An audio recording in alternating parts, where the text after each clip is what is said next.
There's a story most car people have never heard, and honestly, it might be the best one in the entire automotive industry. It starts with a bitter, personal argument between two stubborn men in northern Italy, and it ends with one of the most beautiful cars ever built. A car so obsessively detailed that even its side mirrors took years to perfect. This is the story of how Lamborghini accidentally created Pagani, and why it might be the greatest mistake in automotive history. It begins with a kid who simply refused to take no for an answer. From the moment he could hold a pencil, he was drawing cars. Growing up in Cordoba, Argentina, he had no access to Italian design schools or Formula One paddocks. All he had were his sketches, his obsession, and an almost impossible belief that one day he would build the most beautiful car in the world. At just 17 years old, he wrote to Lamborghini asking for a job. They said no. Most people would have given up, but he didn't. Instead, he moved to Italy, enrolled in design school, and wrote to Lamborghini again. This time, they said yes. When he arrived at Lamborghini in the early 1980s, it became clear that he thought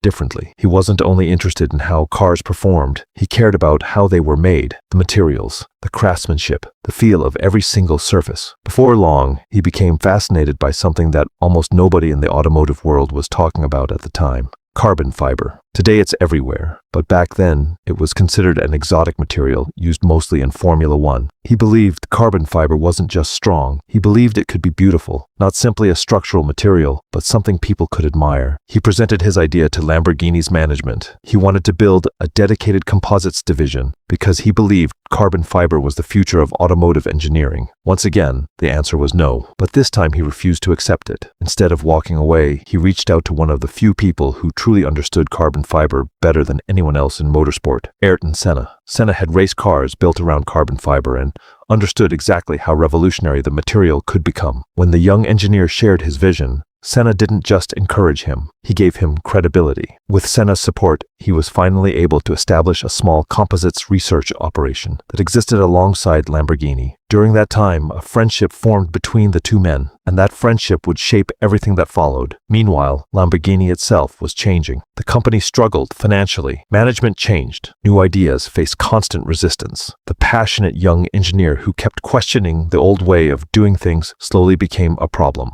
Eventually, Lamborghini let him go. Looking back, that decision may have been the single most expensive mistake in the company's history. Instead of giving up, he rented a small workshop in Modena, only a few minutes away from Lamborghini's own factory, and started again from nothing. He founded Pagani Automobili with one clear goal. He didn't want to build the fastest car in the world. He didn't want the most powerful one either. He wanted to build the most perfect car he could possibly imagine. For him, perfection meant something very different. Every single component, every surface, every bolt, every piece of craftsmanship had to be beautiful, whether anyone noticed it or not. Customers might never see many of those details, but he would know they were there. That philosophy eventually led him to spend years perfecting something most manufacturers would finish in a few weeks: the side mirrors. While designing the Zonda, he realized the mirrors simply didn't feel right. They worked perfectly well, but they looked like separate objects attached to the car instead of growing naturally from it. That bothered him enough to start over. He studied aerodynamics. He studied leaves, shells, and shapes